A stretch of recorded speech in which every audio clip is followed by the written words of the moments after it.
Becoming Wise is supported by the Fetzer Institute.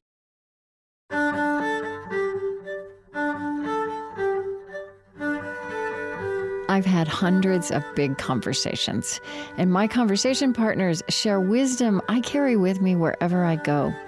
Naomi Shihab Nye's words point to shining corners of beauty in the world we see every day.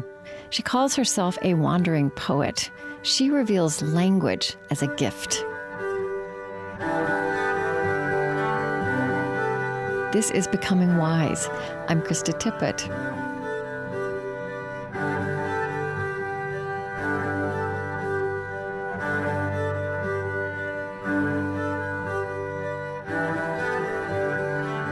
I know your poem, Kindness, has been really important for many people. It's interesting that, would you kind of tell, because the backstory to that poem doesn't sound like the circumstances under which you would write a poem about kindness. And right. So I'd love for you to just tell that story, well, and then maybe read it also. I really feel amongst all my poems that this was a poem that was given to me. I was simply the secretary for the poem. I wrote it down, but I honestly felt as if it were a female voice speaking in the air across a plaza in Popayan, Colombia. And my husband and I were on our honeymoon. We had just gotten married 1 week before here in Texas, and we had this plan to travel in South America for 3 months. And at the end of our first week, we were robbed of everything. And someone else who was on the bus with us was killed. And he's the Indian in the poem. And it was quite a shake-up of an experience. And what do you do now? We didn't have passports. We didn't have money. We didn't have anything. And a man came up to us on the street and was simply kind and just looked at us, I guess could see our disarray in our faces, and just asked us in Spanish, what happened to you? And we tried to tell him, and he listened to us. And he looked so sad, and he said, "I'm very sorry. I'm very, very sorry that happened," in Spanish. And he went on, and then we went to this little plaza, and I sat down, and all I had was the notebook in my back pocket and pencil. And my husband was going to hitchhike off to Cali, a larger city, to see about getting traveler's checks reinstated. Remember those archaic things? Yes, I do. Traveler's Vaguely, checks. yeah. I haven't seen one in years. No. And as I sat there alone, in a bit of a panic, night coming on, trying to figure out what I was going to do next, this voice came across the plaza and spoke this poem to me. Spoke it. And I wrote it down. I was just the scribe. So did you want me to read it? Yes, I'd love for you to read it. Before you know what kindness really is, you must lose things, feel the future dissolve in a moment, like salt in a weakened broth.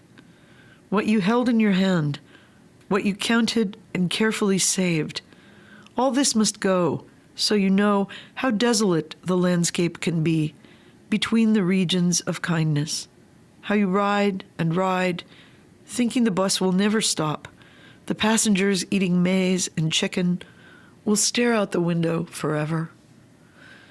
Before you learn the tender gravity of kindness, you must travel where the Indian in a white poncho lies dead by the side of the road. You must see how this could be you, how he too was someone who journeyed through the night with plans and the simple breath that kept him alive. Before you know kindness as the deepest thing inside, you must know sorrow as the other deepest thing. You must wake up with sorrow. You must speak to it till your voice catches the thread of all sorrows and you see the size of the cloth. Then it is only kindness that makes sense anymore. Only kindness that ties your shoes and sends you out into the day to gaze at bread. Only kindness that raises its head from the crowd of the world to say, "It is I you have been looking for," and then goes with you everywhere, like a shadow or a friend. One thing I've tried to say to groups over the years, groups of all ages, is that, writing things down whatever you're writing down, even if you're writing something sad or hard, usually you feel better after you do it. Somehow you're given a sense of, okay, this mood, this sorrow I'm feeling, this trouble I'm in, I've given it shape. It's got a shape on the page now. So I can stand back, I can look at it, I can think about it a little differently. What do I do now? And very rarely do you hear anyone say they write things down and feel worse. They always say, Right.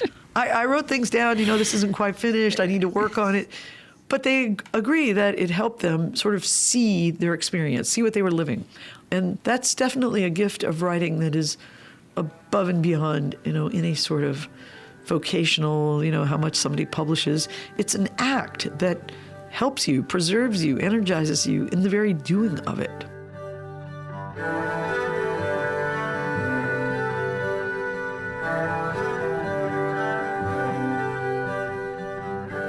Naomi Shihab Nye is a professor of poetry at Texas State University.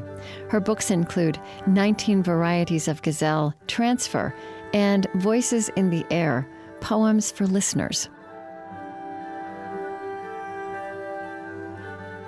Becoming Wise is produced by Marie Sambilay, Lily Percy, and Chris Heagle at On Being Studios, which is located on Dakota land.